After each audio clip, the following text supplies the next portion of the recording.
Hello, this video is for my Algebra 2 students. I'm doing lesson 61. I'm on page 252, talking about more about chemical mixture problems. Now, we did some of these before the break, the long break, and we learned about this formula. They're going to give you a certain amount of a substance that has a certain percentage, and another amount and its percentage. You add the two together, and you get your final amount or your third amount and its percentage. We also learned that amount 1 and amount 2, when you add them together, they always equal amount 3. If this were 10 and this were 20, this amount would be 30. You cannot say the same thing about the percents. In fact, the percents should never add it together. We'll get into that, but just if this is 60 and this is 40, this is not going to be 100. It will be somewhere between 60 and 40, depending on the amounts that you have. So I also said that there were exceptions to this formula rule, and today we deal with that. Usually we're adding substances together, and sometimes today, in fact, we're taking things away in this first example. Now, in addition, if I have 5 plus 3 to get 8, addition order doesn't matter. I could do 3 plus 5 equals 8.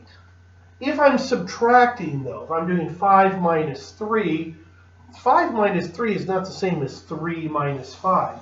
Your order is important. In this first example, we have to be very careful. It says how much water must be evaporated from 100 gallons of our 10% brine solution. You've got this brine solution, this thing that's got a lot of salt in it. It's 10% salt, and you're taking water away from it. You're not adding an amount.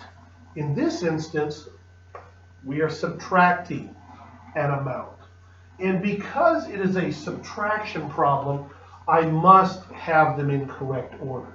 I've got my brine solution, and I am taking away, I am subtracting water. So the water has to go here in this second amount and percent. So this says you've got 100 gallons of a 10% brine solution. There's your first amount, its percent. And it says how much water, we don't know this second amount, we'll deal with this percent in a second, must be subtracted or must be evaporated from the brine solution to get a 40% brine solution. Okay?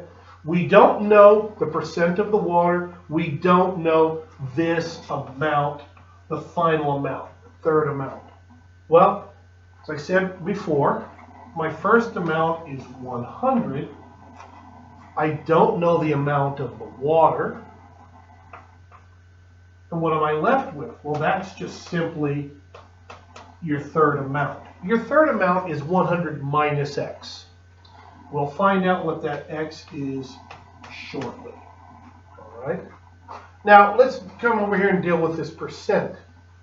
If this solution here that we have is 10% salt, that means it's 90% water. We'll get to that in a minute.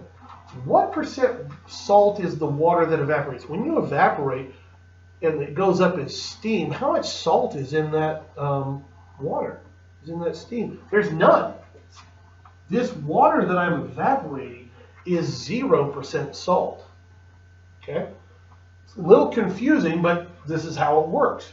We'll deal with, we'll do this problem a second time and see what happens when we change some things around. This is 1,000 minus x times 0 is just 0.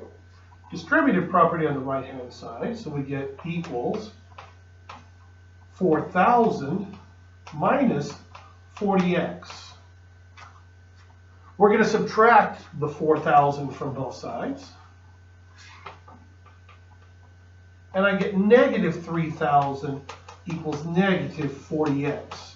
Divide both sides by negative 40, and I've got that 75 is my answer. I need to take out 75 gallons or whatever the unit is. Yes, it is gallons. 75 gallons of pure water. I need to evaporate 75 gallons of pure water. And this 10% brine solution will drop down to a 40% brine solution. Now, they don't ask you how many gallons will you have left over.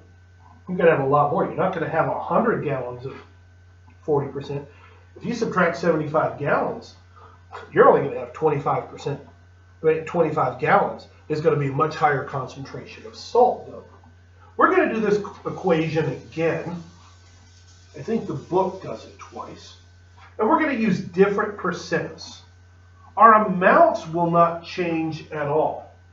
But if they said that this was 10% brine solution, that meant it was 90% water. And over here, this 40% brine solution, that meant it was 60% water. The water we evaporate, what percent water is it? Well, it's 100% water. So you can do it either way. You can do it in the percent that it's salt or the percent that it's water. Just got to keep them all the same. This will give us 9,000 minus 100x equals 6,000 minus 60x. We subtract 6,000 from both sides. I add 100x to both sides. And I get 3,000 equals 40x. Just like we ended up with earlier, except for that was negative 3,000 and negative 40. Here it's positive and positive. We're still going to get x equals 75. Okay? That's the first example. Let's move on to the second example. It's another addition one. You're going to be adding things to it. We're down on the farm dealing with dairy cows. Middle of page 253. It says these guys finished milking. They found they had 900 pounds of milk that was 2% butterfat. That's their first amount. And it says, how much butterfat did they have to add to raise the butterfat content to 8%? So they want this final to be 8%. And it says, how much, that's what we don't know. We don't know our second amount. Did they have to add to get this to be 8%? Well, amount 1, 900, plus amount 2, which we don't know, will equal amount 3. Well, that just goes right here, 900 plus x. Now, the butterfat they're putting in, what percent fat is that? Kind of gross, but that's 100% butterfat. All right. So we've got all of our slots filled out. We just now need to do the math.